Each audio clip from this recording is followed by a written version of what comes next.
संबोधित करें। नमस्कार।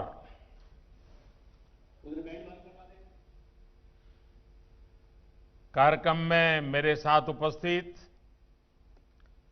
गच्छाधिपति जैनाचार्य श्री विजय नित्यानंद सुरीश्वर जी महाराज, आचार्य श्री विजय चिदानंद सूरी जी महाराज, आचार्य श्री जयानंद सूरी जी महाराज, महोत्सव के मार्गदर्शक मुनि श्री मोक्षानंद विजय जी, श्री अशोक जैन जी, श्रीमान सुधीर मेहता जी, श्री राजकुमार जी,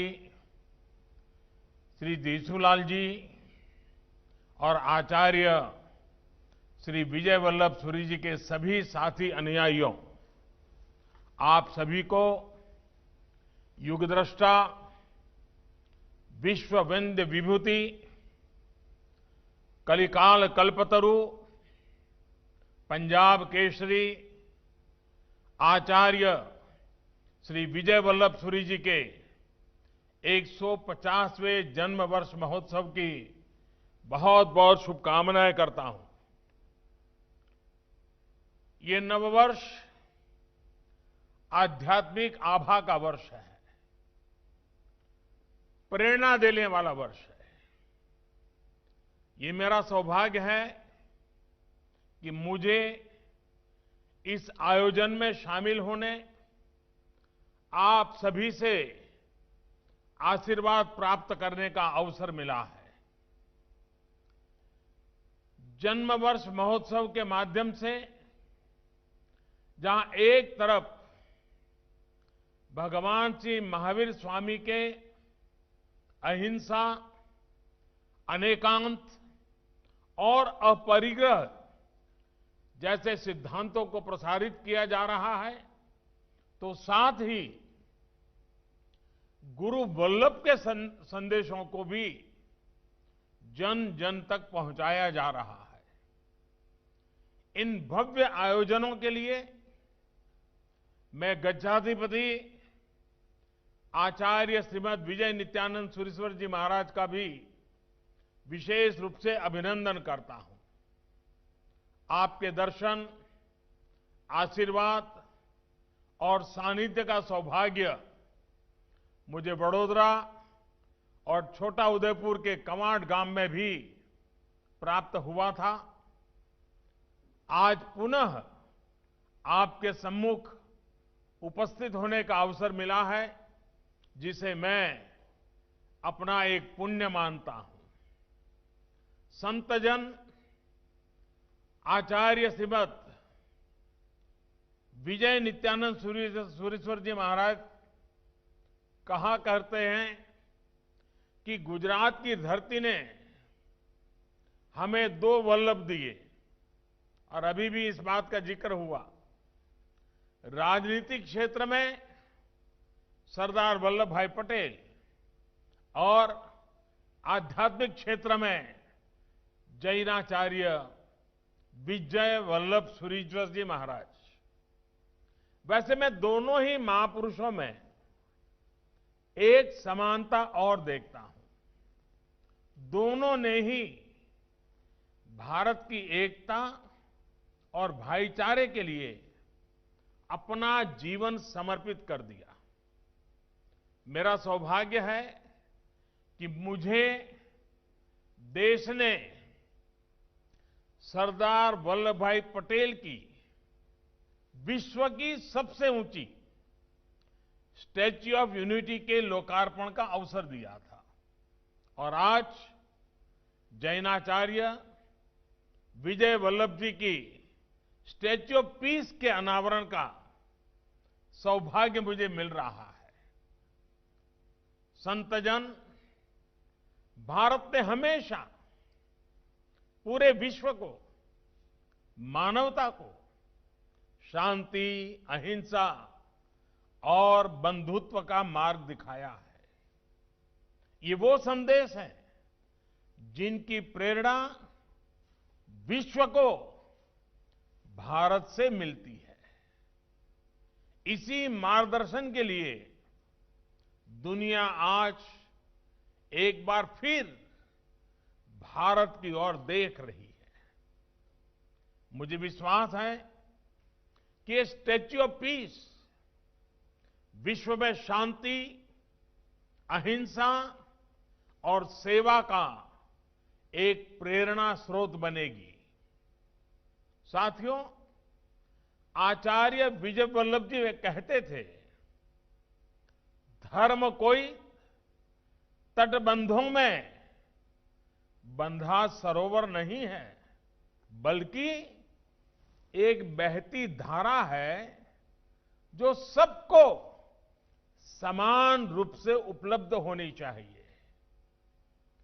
उनका ये संदेश पूरे विश्व के लिए अत्यंत प्रासंगिक है।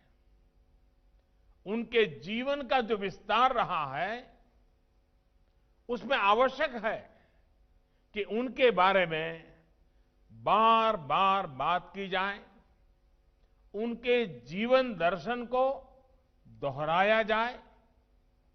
वो एक दार्शनिक भी थे, समाज सुधारक भी थे,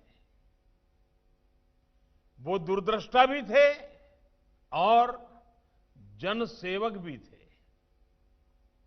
वो तुलसीदास, आनंदधन और मीरा की तरह परमात्मा भक्त कवि भी थे और आधुनिक भारत के स्वप्न दृष्टा भी थे।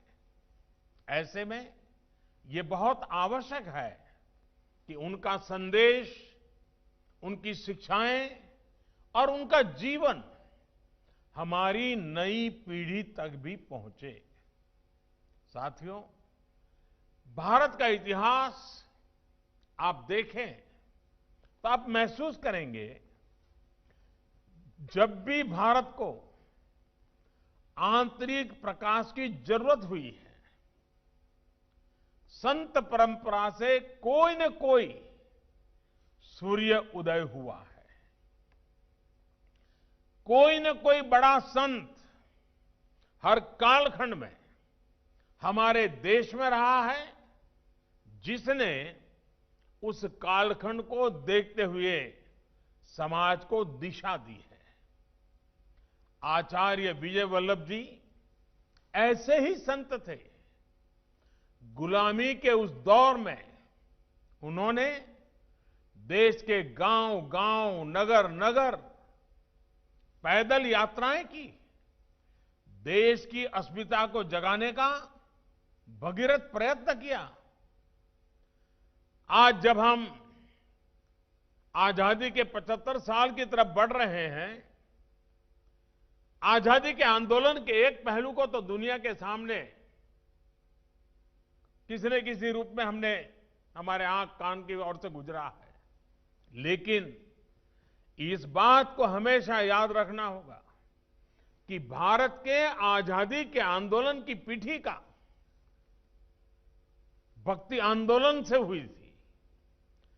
जन जन को भक्ति आंदोलन के माध्यम से हिंदुस्तान के कोने कोने से संतों ने, महंतों ने, ऋषियों ने, मुनियों ने, आचार्यों ने, भगवंतों ने उस चेतना को जागृत किया था, एक पीठिका तैयार की थी और उस पीठिका ने बाद में आजादी के आंदोलन को बहुत बड़ी ताकत दी थी।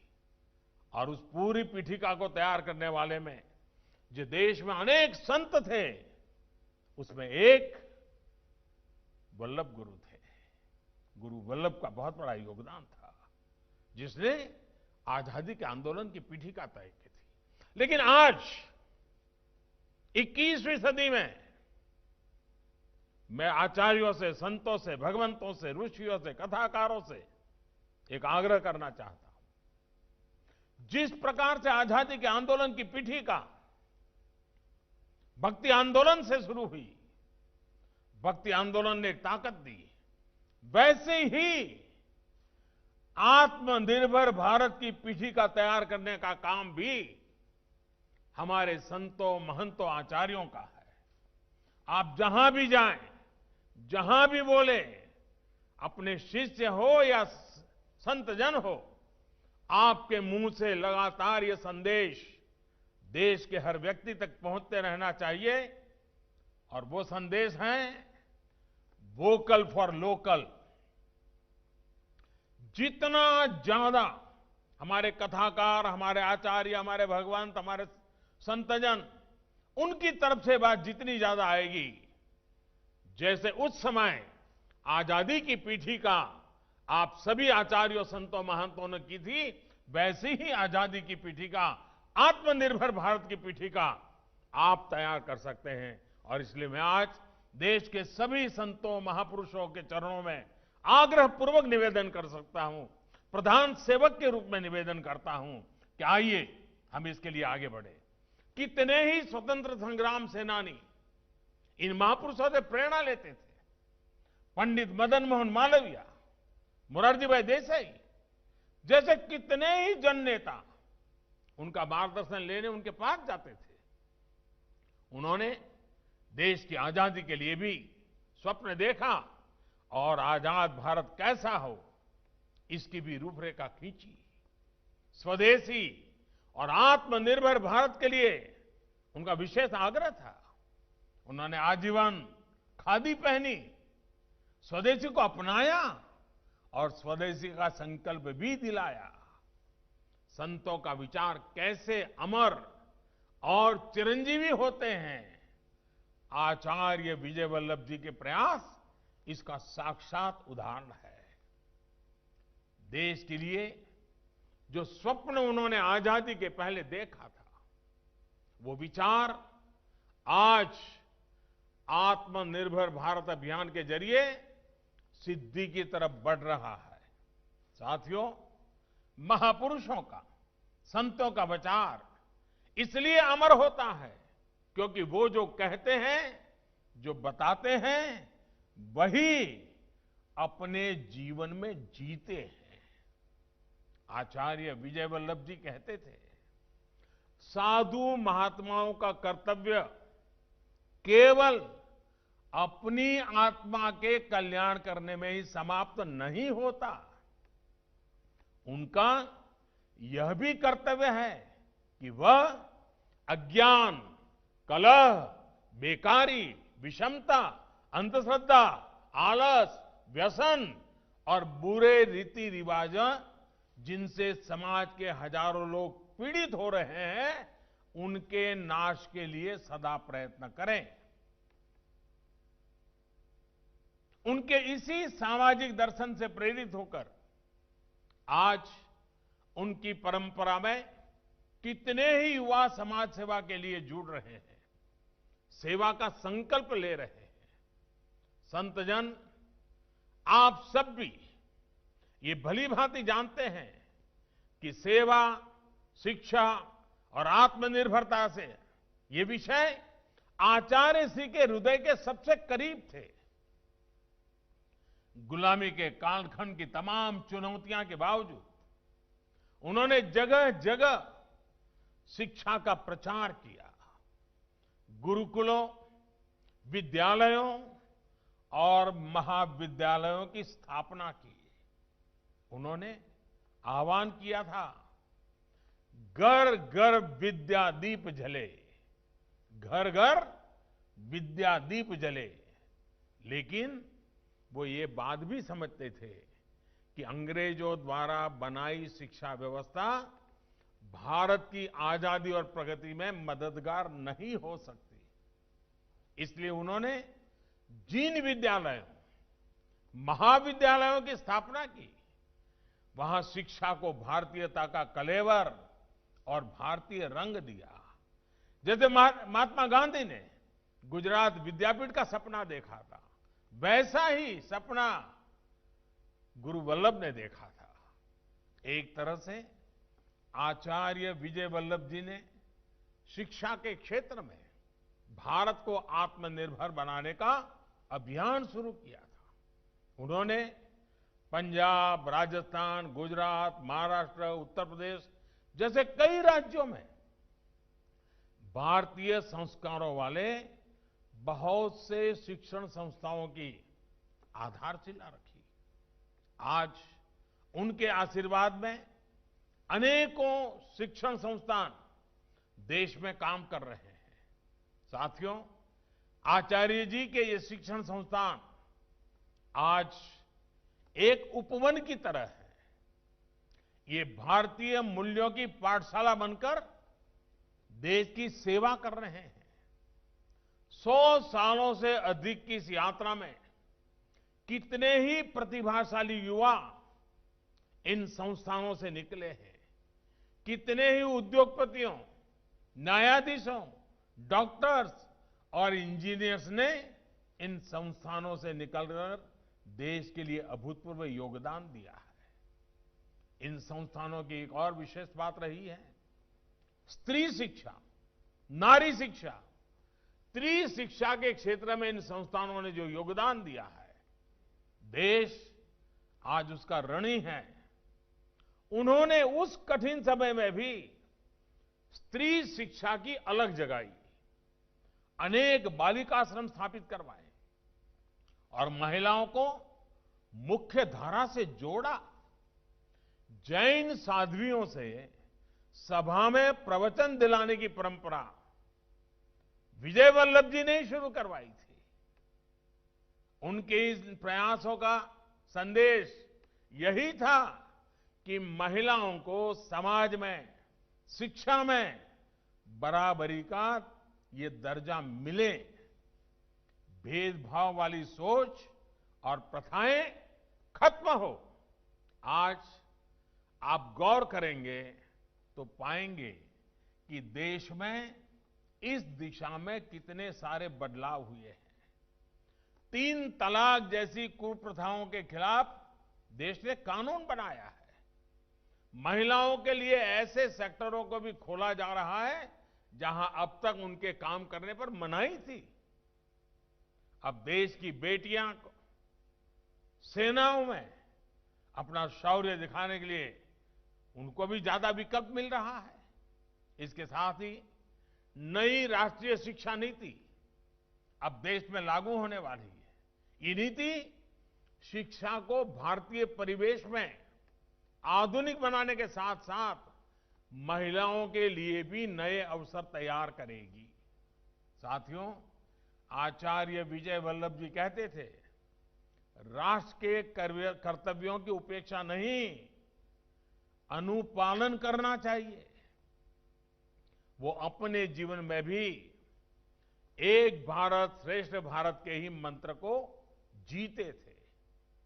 मानवता के इसी सत्य पर चलकर उन्होंने जाति, पंथ, संप्रदाय की सीमाओं से बाहर जाकर सबके विकास के लिए काम किया। उन्होंने समाज के सक्षम वर्ग को प्रेरित किया कि विकास के आखिरी पायदान पर रहने वाला आम जन की सेवा करें। जो बात महात्मा गांधी कहते थे, वो बात गुरु वल्लभ जी करके दिखाते थे। उन्हें गरीब से गरीब समाज के आखिरी व्यक्ति को मूलभूत सुविधाएं उपलब्ध कराएं। उनकी इस प्रेरणा का प्रभाव आप, हम और आप देश भर में देख रहे हैं। उन्हीं की प्रेरणा से देश के कई शहरों में गरीबों के लिए घर बने हैं, अस्पताल बने, उन्हें रोजगार के अवसर मुहैया कराए गए हैं। आज देश भर में आत्मवल्लभ नाम से कितनी संस्थाएं गरीब बच्चों के भविष्य की जिम्मेदारी उठा रही हैं। माताओं बहनों को जीवन यापन के लिए, निर्धन बीमार लोगों को इलाज के लिए सहायता कर रही है।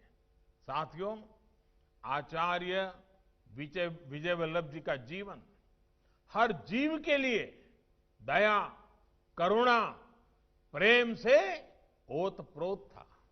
इसलिए उनके आशीर्वाद से आज जीव दया के लिए पक्षी हॉस्पिटल, अनेक गौशालाएं भी देश में चल रही है। और ये कोई सामान्य संस्थान नहीं है, ये भारत की भावना के अनुष्ठान है। ये भारत और भारतीय मूल्यों की पहचान है। साथियों, आज देश आचार्य विजय वल्लभ जी के उन्हीं मानवीय मूल्यों को मजबूत कर रहा है, जिनके लिए उन्होंने खुद को समर्पित किया था। कोरोना महामारी का ये कठिन समय हमारे सेवा भाव, हमारी एकजुटता के लिए कसौटी की तरह था। लेकिन मुझे संतोष है कि देश इस कसौटी पर खरा उतर रहा है। देश ने गरीब कल्याण की भावना को न केवल जीवित रखा, बल्कि दुनिया के सामने एक उदाहरण भी पेश किया है। साथियों, आचार्य विजय वल्लभ सूरी जी कहते थे, सभी प्राणियों की सेवा करना यही हर भारतवासी का धर्म है। आज उनके इसी वचन को हमें अपना मंत्र मानकर आगे बढ़ना है। हमें अपने हर प्रयास में ये सोचना है कि इससे देश को क्या लाभ होगा, देश के गरीब का कल्याण कैसे होगा। मैंने जैसे प्रारंभ में कहा, वोकल फॉर लोकल इसका एक बहुत बड़ा माध्यम है और इसका नेतृत्व संत जगत को उठाना ही होगा। संतों, महंतों और मुनियों ने इस मंत्र को आगे बढ़ाना ही होगा। इस बार दिवाली और सभी त्योहारों पर जिस तरह से देश ने लोकल इकोनॉमी को जमकर समर्थन किया, ये वाकई नई ऊर्जा देने वाला है। इस सोच को, इस प्रयास को हमें आगे भी बनाए रखना है। आइए आचार्य विजय वल्लभ जी की 150वीं जयंती पर हम सब संकल्प लें कि उन्होंने जो कार्य अपने जीवन में शुरू किए थे, उन सभी कार्यों को हम पूरी लगन के साथ, पूरे समर्पण के भाव के साथ उन सभी कामों को मिलजुल करके आगे बढ़ाएंगे। हम सभी मिलकर भारत को आर्थिक ही नहीं, वैचारिक रूप से भी आत्मनिर्भर बनाएंगे। इसी संकल्प के साथ आप सभी को अनेक अनेक शुभकामनाएं। आप सभी स्वस्थ रहिए, सुखी रहिए। सभी आचार्य भगवंतों को मैं प्रणाम करते हुए, सभी साध्वी महाराज का भी मुझे यहां से दर्शन हो रहा है, उन सबको भी प्रणाम करते हुए आज इस पवित्र अवसर पर मुझे आप सबके बीच आने का अवसर मिला, ये मेरा सौभाग्य है। मैं फिर एक बार सभी संतों, महंतों, आचार्यों को प्रणाम करते हुए मेरी वाणी को विराम देता हूं। बहुत बहुत धन्यवाद।